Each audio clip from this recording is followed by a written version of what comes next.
Good morning to all.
Good morning students.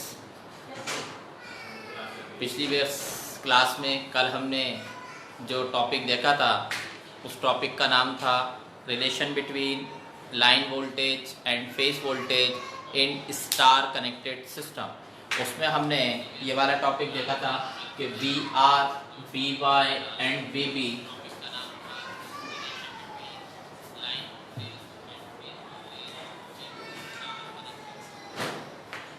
इसको हमने V R, V Y, V B को V P बोला था। ऐसे ही V R Y, V Y B and V B R को हमने क्या कहा था? बी एल कहा था। अब यहाँ पर डेल्टा कनेक्टेड सिस्टम में ये चीज़ जस्ट अपोजिट होती है। ध्यान से देखिए आप लोग, यहाँ पर वी आर लिखा है, वी वाई लिखा है एंड वी बी लिखा है। सिंगल लिखा है तो उसको हम कहते हैं वी पी। वी पी का मतलब फेज वोल्टेज।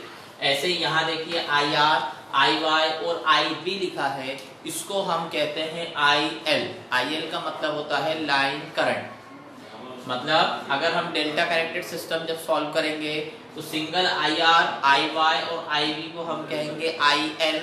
ऐसे ही I R Y, I Y B और आई बी आर को हम कहेंगे आई पी। ये B R, I B R को हम कहेंगे आई पी। आई पी का मतलब फेज करंट। हमने यहाँ पर एक डेल्टा कनेक्टेड सिस्टम बनाया है। डेल्टा में जो सिंगल एक एक वायर में करंट फ्लो हो रही है उसको हम कहते हैं लाइन करंट, और जो दो लाइनों के बीच में करंट फ्लो होगी उसको हम कहेंगे फेज करंट। यहाँ पर देखिए मैंने यहाँ से स्टार्ट किया है बीच वाले से, I R, I Y and I B. पहला मैंने आर बीच में लिया, इसके बाद वाई लिया, फिर इसके बाद बी लिया। ये जो तीन लाइनें दिख रही हैं, तीन नाम दिख रहे हैं, I R, I Y, I B, इनको हम कहते हैं लाइन करंट। अब ये एक डेल्टा कनेक्टेड सिस्टम है, इसमें मैंने यहाँ लिखा है I B R. I B R इसलिए लिखा क्योंकि यहाँ है बी और यहाँ है आर, इन दोनों के बीच में ये है तो इसको हम बोलेंगे आई बी आर। यहाँ पर इसमें इसके अंदर हम ये वाले में देखिए हमने क्या लिखा है, आई आर वाई, यहाँ लिखा है आर, यहाँ लिखा है वाई, तो हम बोलेंगे उसे आई आर वाई। ऐसे ही यहाँ इस जगह हमने लिखा आई वाई बी। आई वाई बी देखिए क्यों लिखा, क्योंकि ये जो वाइंडिंग है ये बी से भी कनेक्ट है और वाई से भी कनेक्ट है, इसलिए मैंने यहाँ लिखा आई वाई बी। इसमें ये जो तीन करंट हैं बीच वाली, इसको हम कहते हैं फेज करंट, और ये जो ऊपर की ये तीन करंट है इनको हम कहते हैं लाइन करंट। पिछली क्लास में भी हमने फेज वोल्टेज लेकर लाइन वोल्टेज ड्रॉ किया था। अभी इसके अंदर भी हम फेज करंट को लेकर लाइन करंट को ड्रॉ करेंगे। ठीक है, कैसे करते हैं देखिए, स्टार्ट करते हैं। तो हमें एग्जाम में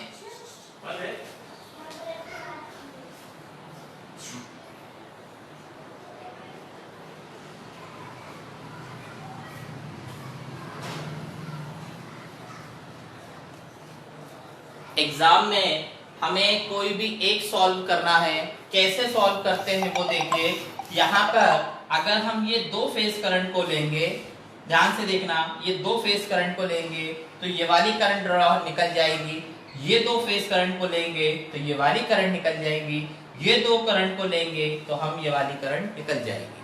ठीक है, अब हमें पता कैसे चलता है कि कौन सी करंट निकलेगी? तो सबसे सिंपल तरीका, दोनों फेज करंट में जो कॉमन हो वो करंट निकलेगी। फॉर एग्जांपल इन दोनों की अगर हम बात करें तो इन दोनों में हमें कॉमन B दिख रहा है तो B निकलेगा। इन दोनों में कॉमन क्या है? R निकलेगा। इन दोनों में कॉमन क्या है? Y निकलेगा। यहां तक समझ आई बात? अब हम फेजर कैसे बनाते हैं देखिए, स्टार्ट करते हैं फेजर। सबसे पहले हम पहला सीक्वेंस ही लेंगे जो अपना रहता है, उस फेजर को पहला वाला नाम, जैसे सपोज यहां से हमने पहला लिया, उसको हम बोलेंगे IRY।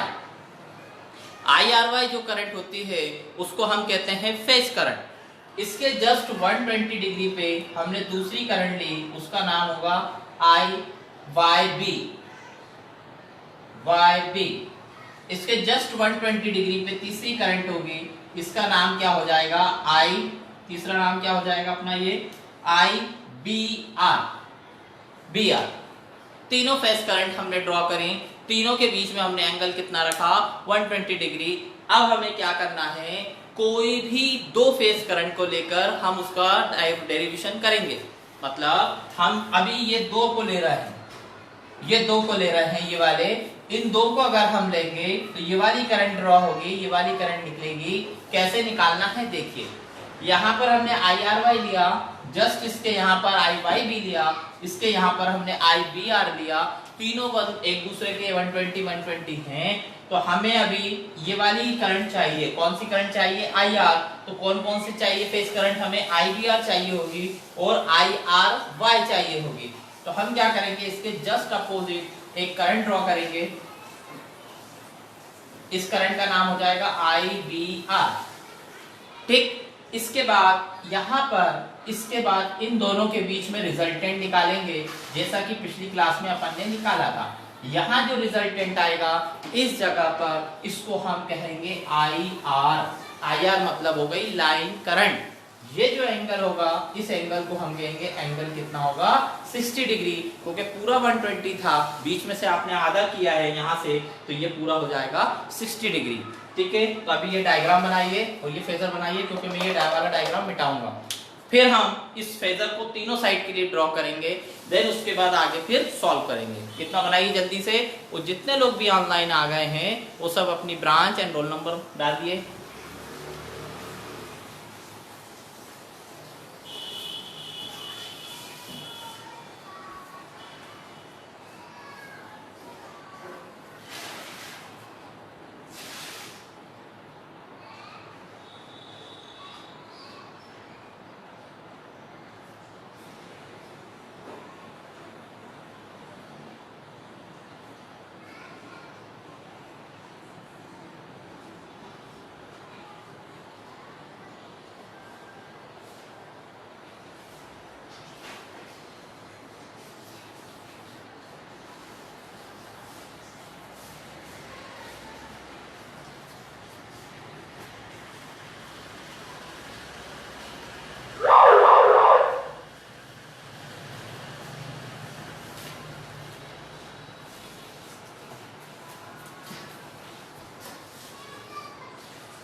बना लिया सब लोगों ने?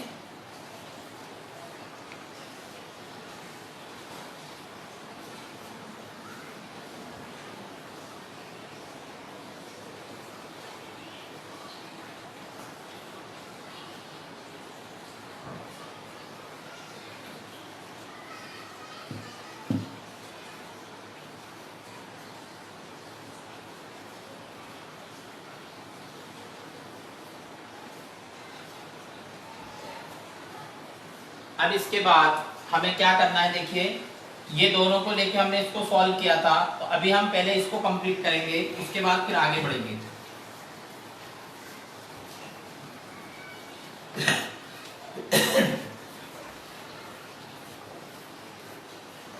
इसमें याद करने का तरीका क्या है, अभी हमने बी आर को अपोजिट ड्रॉ किया था, अब हम क्या करें, आई आर वाई को अपोजिट ड्रॉ करें, तो इधर हम आई आर वाई लिखेंगे। अब ध्यान से देखिए इधर यहाँ पर अगर मैंने यहाँ आई आर वाई लिखा इस जगह पर, तो जहाँ ये आई आर वाई और ये आई बी आर लिखा है, इन दोनों में कॉमन क्या है, आर, तो ये आर तो यहाँ बन चुका है, तो ये यूज नहीं होगा। अब हम क्या करेंगे, इसके जस्ट यहाँ पर ड्रॉ करेंगे, यहाँ पर, ठीक है। और यहाँ देखिए क्या कॉमन है, आई आर वाई यहाँ है और आई वाई भी यहाँ है, तो इस जगह पर हमें क्या मिलेगा, इस जगह पर हमें मिलेगा आई वाई। अब हमें दो मिल गए, एक मिला आई आर, दूसरा मिला हमें आई वाई। अब तीसरा हमने कौन सा अपोजिट ड्रॉ नहीं किया, ये वाला आई वाई भी अपोजिट ड्रॉ नहीं किया। अब हम क्या करेंगे, इस आई वाई बी को अपोजिट ड्रॉ करेंगे, यहाँ पर आई वाई बी, जैसे यहाँ आई वाई बी हम अपोजिट ड्रॉ करेंगे, तो इसके जस्ट ऊपर यहाँ पर हमको मिलेगा, कौन सा मिलेगा, इन दोनों में कौन सा कॉमन है, आई बी कॉमन। यहाँ पर हमें मिलेगा इस जगह पर आई बी, ये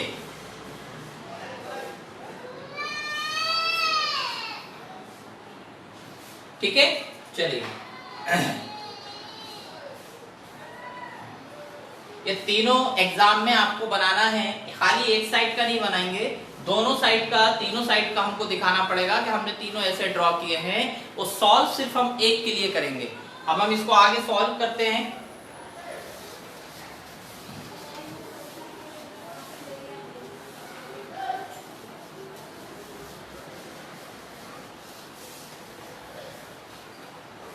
सॉल्व करने का तरीका आपको कॉमन नाम मालूम ही है, लॉ ऑफ पैरेललोग्राम इधर वाले में लगाना है। तो आई आर बराबर under root of I R Y का square plus I B R का square plus 2 I R Y into I B R into cos 60। ये फॉर्मूला हम लगाएंगे, ये फॉर्मूला के बोलते हैं हम लॉ ऑफ पैरेललोग्राम। इसमें ये जो वैल्यूज यहाँ लिखी है बोर्ड पे देखिए, इधर I R I Y I B का कॉमन नाम I L, I R Y I Y B और आई बी आर का कॉमन नाम आई पी। ये वैल्यू हम यहाँ इसमें पुट करेंगे, तो आई आर की जगह क्या आ जाएगा, आई एल आएगा, under root of I R Y का स्क्वायर मतलब आई पी का स्क्वायर, आई वाई बी का स्क्वायर मतलब आई पी का square plus 2 I P into I P cos 60 1/2, 2 से 2 कैंसिल। इस सबको जब आप सॉल्व करोगे तो मिलेगा अंडर रूट 3 आई पी का स्क्वायर, स्क्वायर से ये रूट क्या होगा, कैंसिल हो जाएगा, और यहाँ आपको मिलेगा I L is equal to root 3 I P. ये फॉर्मूला इंपॉर्टेंट है, आप लोग इसको ध्यान रखिएगा। डेल्टा कनेक्टेड सिस्टम में ये वाला फॉर्मूला आता है, I L equal to root 3 I P, और ऐसे यहाँ मिलता है V L equal to V P. Line voltage बराबर होगा फेस वोल्टेज के। अच्छा, दोनों में पावरें जो स्टार कनेक्टेड में फॉर्मूला था, सेम फॉर्मूला आपको इसके अंदर मिलेगा, मतलब P बराबर 3 VP IP cos phi या P बराबर root 3 BL IL cos phi। मतलब इसमें पावर में कोई चेंजेस नहीं होता, वोल्टेज और करंट के बीच में रिलेशन चेंजेस होते हैं। स्टार में वोल्टेज का रिलेशन आता है, डेल्टा में करंट का रिलेशन आता है। यहाँ करंट आई है IL इक्वल टू √3 IP और वोल्टेज आया BL इक्वल टू BP। क्योंकि ये रिलेशन आया है तो वोल्टेज एक दूसरे के क्या होंगे, बराबर होंगे। इतना बनाइए।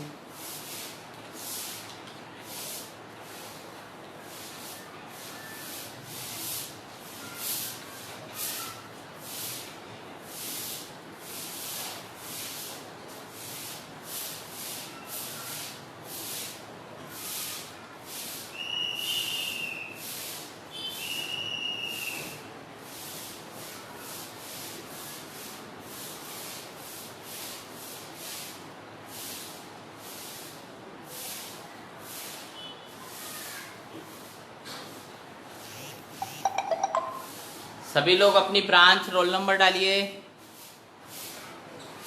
Branch roll number.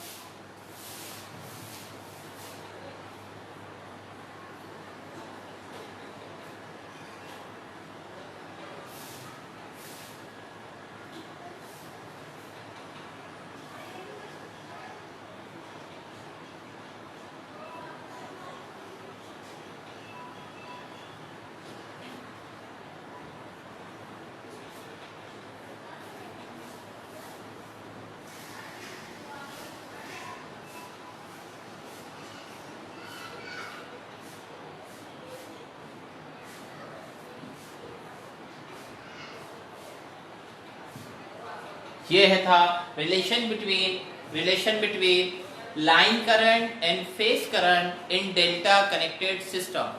ठीक है,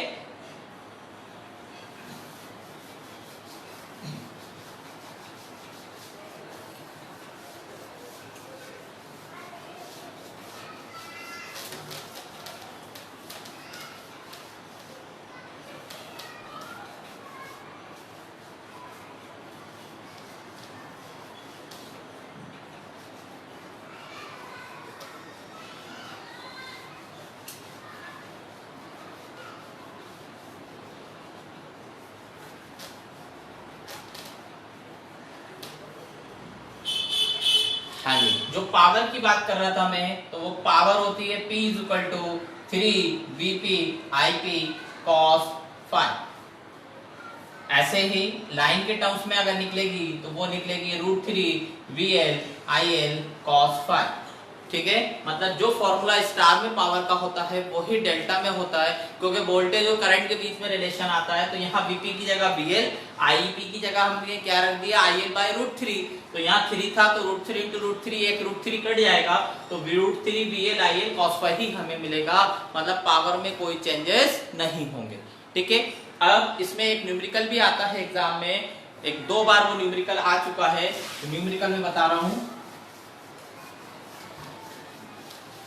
एक वर्ड यूज किया जाएगा ए बैलेंस स्टार कनेक्टेड या डेल्टा कनेक्टेड लोड। तो बैलेंस का मतलब ये होता है कि सपोज एक रेजिस्टेंस और एक इंडक्टेंस है,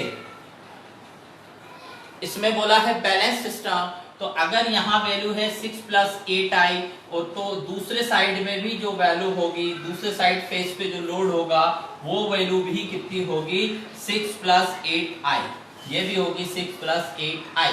मतलब तीनों साइड जो वैल्यूज होंगी वो पूरी बराबर होंगी, इक्वल होंगी, उसको हम कहते हैं बैलेंस सिस्टम। अगर डेल्टा है तो तीनों में वैल्यू सेम होंगी, अगर स्टार है तो तीनों में वैल्यू सेम होंगी। अगर एक साइड का इंपेडेंस दिया है 6 + 8i तो दूसरे में भी वैल्यू वही रहेगी और तीसरे में भी वही रहेगी। उस सिस्टम को हम कहते हैं बैलेंस सिस्टम। जब इस टाइप के ऐसे कोई न्यूमेरिकल मिले कि एक इंपेडेंस आपको दिया है 6 + 8i, इसमें जो 6 होता है वो रेजिस्टेंस होता है और ये जो 8 लिखा है वो रिएक्टेंस होता है। R जो है वो रेजिस्टेंस है और X जो है वो रिएक्टेंस है। तो ऐसे क्वेश्चंस करने को आते हैं। तो अभी यहाँ अपन एक क्वेश्चन कर रहे हैं, अभी क्या करना है कैसे करना है वो मैं बता रहा हूँ।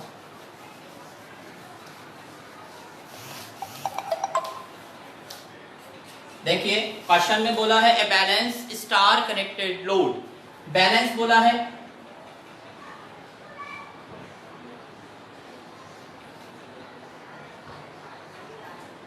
ए balanced star connected load having a impedance of 6 plus 8i.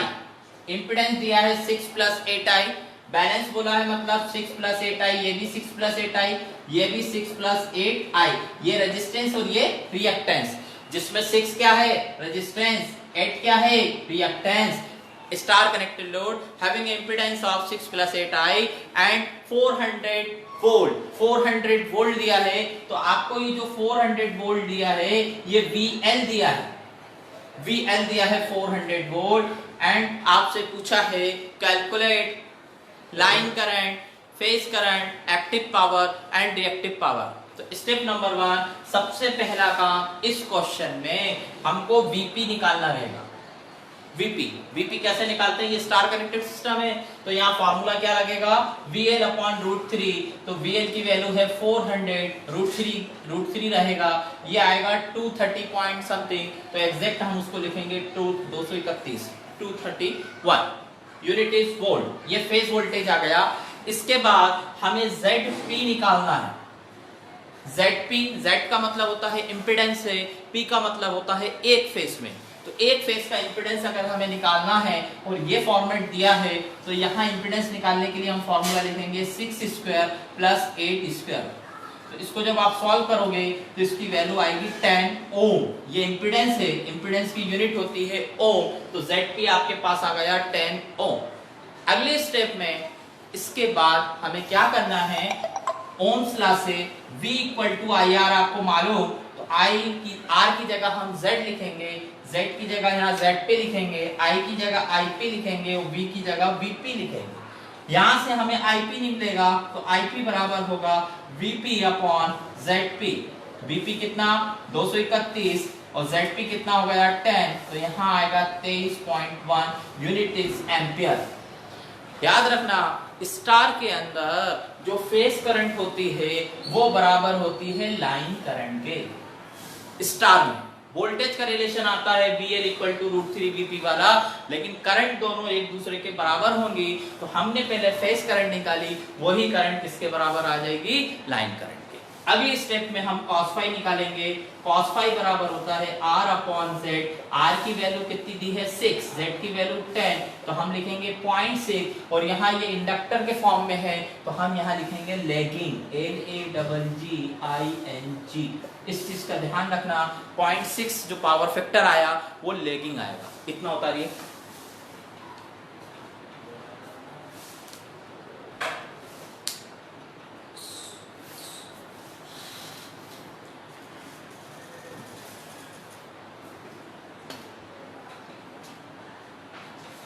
सभी लोग अपना रोल नंबर डालिए, जितने लोग भी FB पे ऑनलाइन आ रहे हैं, रोल नंबर एंड ब्रांच.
बता लिया।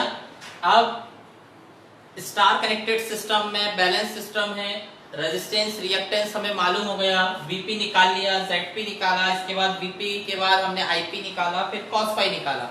हमसे दो पावरें पूछता है, पहली पूछता है एक्टिव पावर, दूसरी पूछता है रिएक्टिव पावर।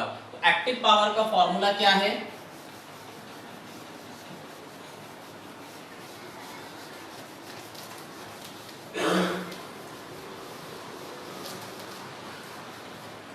एक्टिव पावर का फॉर्मूला P बराबर फॉर्मूला होगा 3 VP IP cos फाई। पहला फॉर्मूला ये फेज के टर्म्स में है। अगर लाइन के टर्म्स में हमको रखना है एक्टिव पावर का formula √3 VL IL cos phi. ठीक है, तो यहां इस चीज का ध्यान रखेंगे कि हम दोनों में से किसी में भी रख सकते हैं, लेकिन जब आप ऊपर वाले में रखोगे तो वोल्टेज फेस वोल्टेज रखोगे और करंट जो है फेस करंट रहेगी। तो करंट तो दोनों में सेम होगी, लेकिन वोल्टेज अलग अलग होगा, क्योंकि इसमें वोल्टेज आ रहा है BL 400 वोल्ट, इसमें वोल्टेज आएगा 231। ठीक है, अब हमें क्या करना है आगे देखिए।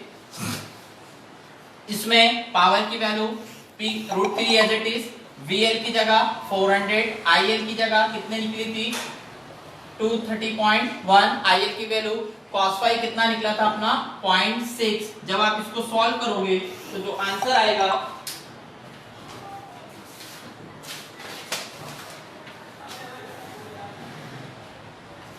इसको सॉल्व करने पर जो आंसर आएगा वो आएगा 9602.48। Unit is what. यूनिट जरूर लिखना, क्योंकि यूनिट पे एक नंबर कट जाता है, यूनिट जरूर लिखना। इसकी पावर की P की यूनिट जो होती है वो वॉट होगी। ठीक है, इसके बाद cos फाई हमारा 0.6 निकला था, ये आ गई आपकी एक्टिव पावर।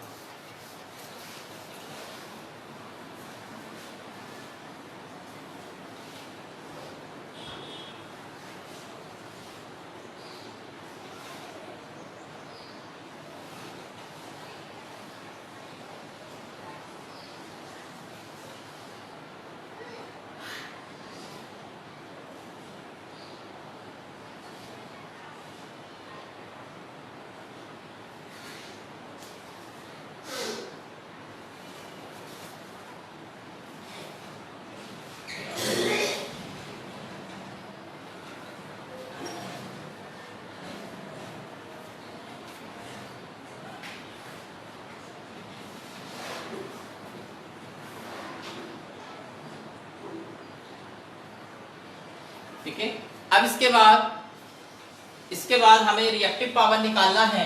तो रिएक्टिव पावर में जो फॉर्मूला होता है,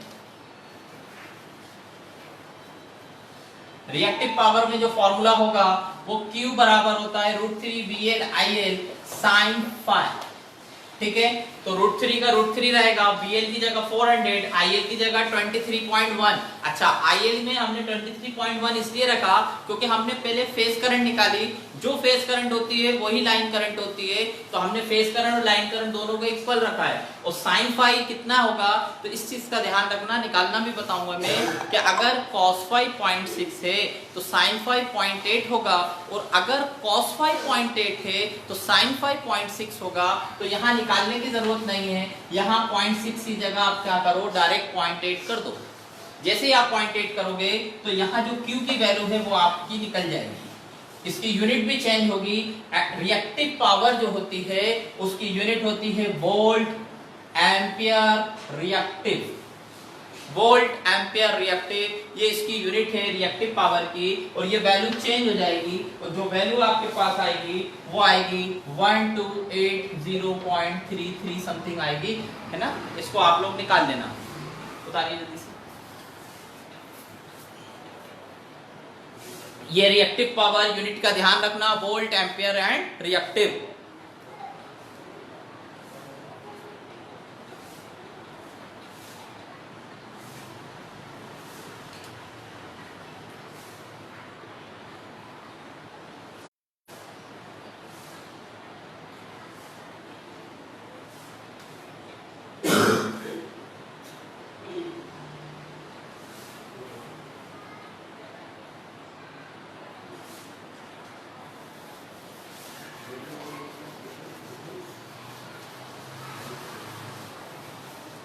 ये cos फाई है अपने पास, cos फाई बराबर 0.6, तो फाई बराबर होगा cos इनवर्स 0.6। तो फाई की वैल्यू निकालेंगे और इनवर्स कैसे करेंगे, कैलकुलेटर पे शिफ्ट दबाकर cos दबाएंगे तो cos इनवर्स आ जाएगा, उसके साथ 0.6 लिख के इक्वल टू दबाएंगे तो फाई की वैल्यू आ जाएगी। जो भी वैल्यू आए फाई की वो साइन के साथ रखेंगे, तो पहले साइन प्रेस करेंगे फिर फाई की वैल्यू पुट करेंगे, तो ये आपका आएगा 0.59, तो इस सॉरी 0.79, इसको हम लिख सकते हैं 0.8।